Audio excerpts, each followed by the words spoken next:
Now, whether you agree with this or not, we all want better for ourselves.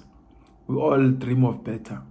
You know that feeling and desire that you have in your heart to want a better life for yourself, to want a better life for your family, to want an improved environment for your kids, for yourself, and everyone else. That desire is a God-given desire. It's a desire that has been placed in you by God. Now, society, sometimes religion and politics has conditioned people to be grateful for what they have and not want more.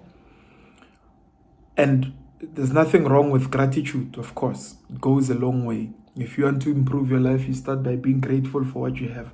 But it doesn't end there.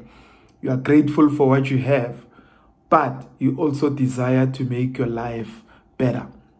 You also desire to move your life to a better place, to a better position. And for you to be able to move from where you are to the next level of your life, you have to think of better. You have to desire better. You have to dream of better. You have to think of things that take you and elevate you to a higher place. No one has ever accomplished anything big without thinking of accomplishing anything big. You don't think small and do big things. There has to be a paradigm shift from seeing yourself as somebody who doesn't have significance to seeing yourself as somebody who literally can add value to other people's lives. Because for you to have the kind of significance that you need to have in society, for society to recognize you as somebody who's changing people's lives, as somebody who is a mover and a shaker, as somebody who's a leader. And don't say you don't want to be recognized. We all want to be. It's a God-given desire. It's within us. And I know what's this? False humility says, no, I don't want it. I don't want to do those things. I don't want to work on a better life for myself. Of course you do. But because you've got a sense of false humility and you think that when you think great things about yourself, then you are arrogant. That's what you think. Because society has conditioned people to think that all those people who think of themselves as good people, as great people, as better people, as people who need to be making a difference are arrogant.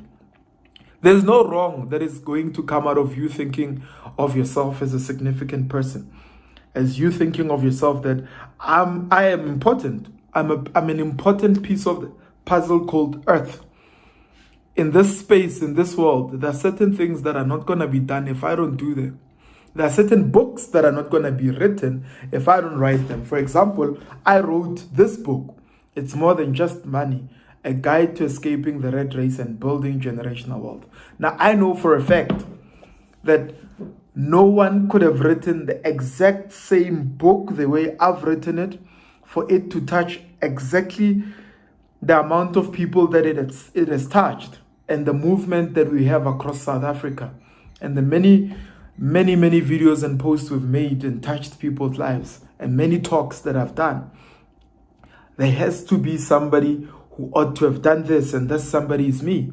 So I have to see myself. I had to have seen myself as somebody who's capable of writing, who's smart enough, who's not scared of public opinion. Because the minute you put your thoughts out there, people are going to comment.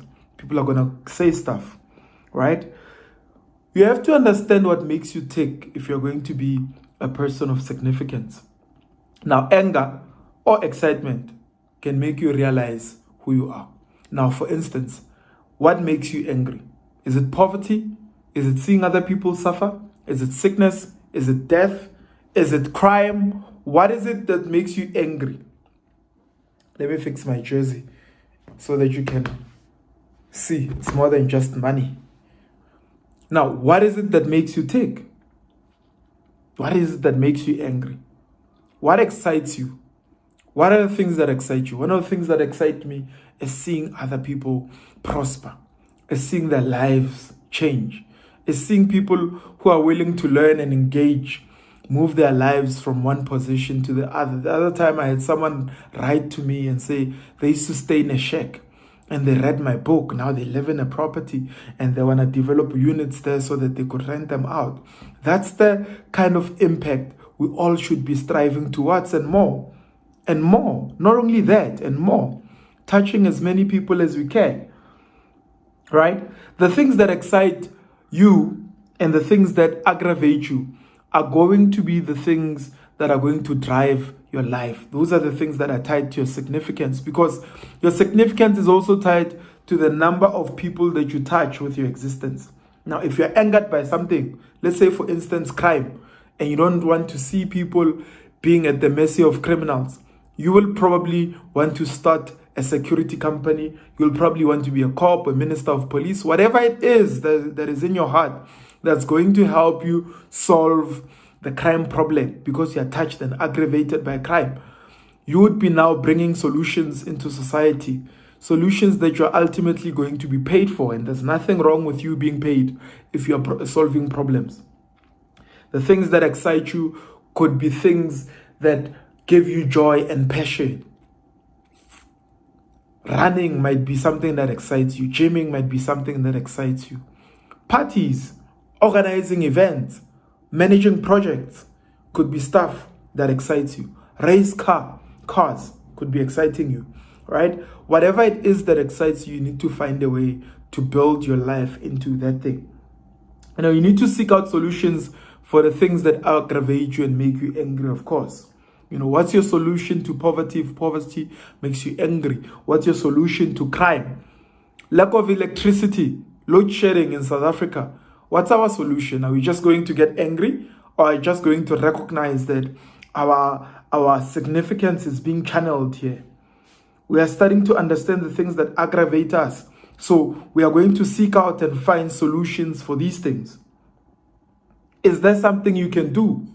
Right? If you're seeing that South Africans are suffering, why can't you be part of the people that are seeking out solutions for South Africans to become prosperous? Why? Why can't you share knowledge? Why can't you build systems and platforms where people that are successful can come and share knowledge? Like I'm doing with my platforms. I'm sharing knowledge. I'm allowing people that have made it to come onto my platforms and speak to the people that are attending. You have to act on your desires and excitement.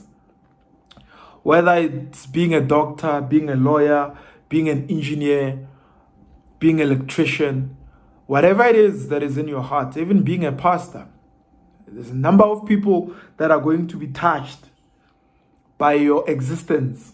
And you have to start thinking about, how can I touch people with my existence right now? Your greatness, importance, and significance is tied to the number of people that you're going to touch with your life, with your existence. So it's very important for you to understand exactly what it is.